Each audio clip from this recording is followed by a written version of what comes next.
about your brother's Mountie character. What were your thoughts on the Mountie character? I thought it was great. Very entertaining, very colorful. You could do a lot with it. My brother was great on interviews. He was a good worker. And with the cattle prod and all that, there was a lot of depth to it. And I think he did a hell of a job. I thought it was a good gimmick. And unfortunately, that gimmick had to be ended due to the lawsuit. Legal issues, yeah. And then he went on to be called the Quebecers, which was kind of a rib on the whole Mountie character, with him still wearing the Mountie uniform with Pierre Oulette. What did you think of Pierre Oulette? Excellent. I think him and my brother were an excellent team. They were very good. At that point, my brother was starting to slow down a bit. Pierre was young, so he could take the bumps. So where my brother was kind of slowing down, Pierre was able to bring it up here. So it brought the team level up.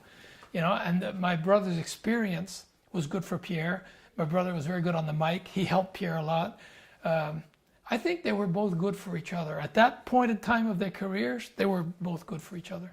And they were managed by Johnny Pollo, who went on to become Raven. It seemed, talking to your brother, that he wasn't really too happy about having him as a manager. Do you have any idea what the issue was there with Johnny Pollo? Yeah, I think I kind of noticed that the chemistry was there. Maybe there were personality clashes or something. Maybe Johnny Pollo wasn't really happy as being a manager either at that point, because he wanted probably to be more in the ring, but he was stuck in a manager position. So I think everybody, like, he wasn't where he wanted to be, so he wasn't putting everything into it, and maybe the personalities weren't quite there. I think it's a whole, it's circumstantial, I think. So your brother Jacques had a successful run as the Quebecers. I believe they were tag team champions 3 times. Then he eventually decided to have his first official retirement match in 1992 at the Montreal Forum, which I believe was sold out. Yes, it was. Yeah. Probably the last legitimate sellout. Yeah, probably. Yeah. And you managed Jacques for that. What are your memories of that night? It was a very emotional evening. I thought it was officially his retirement match. So I was like, for me, it was the end of an era. Me, I had already retired. So my father, my uncle, everybody's out of it. There was only Jacques left in the in the family that was in the business.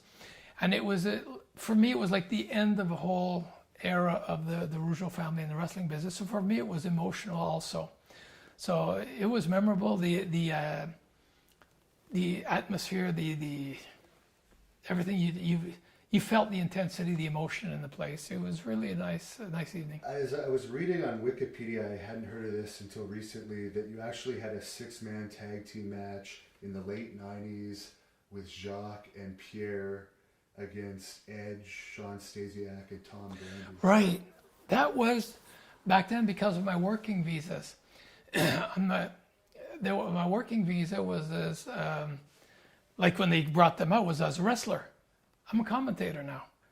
And there was one guy, Guy Horay, which was with Edward Carpentier doing the French commentator. He left on bad terms with the WWF. And so then he was trying to have me barred from doing interviews, because he said his working visa's for a wrestler and he's working as a commentator, it's fraudulent, this and that. He was threatening Vince. He was actually trying to blackmail Vince for money out of that. So anyways, Vince has a lot of legal people and stuff, and he says, hey, he says, Ray, you can still wrestle? Sure. So they booked the match. We did the one match, he still wrestles. If they want to see, he's as a wrestler, sure, and they show the match. This is the date. Doesn't have to wrestle every day. I can still wrestle. So that's why we did that. So you actually did team with the Quebecers one time only. Yeah. And I guess that was after Jacques had his first comeback, after his first retirement, and returned to the WWE. Like I said, it was just like I said, just for legal matters, just to say he's still wrestling.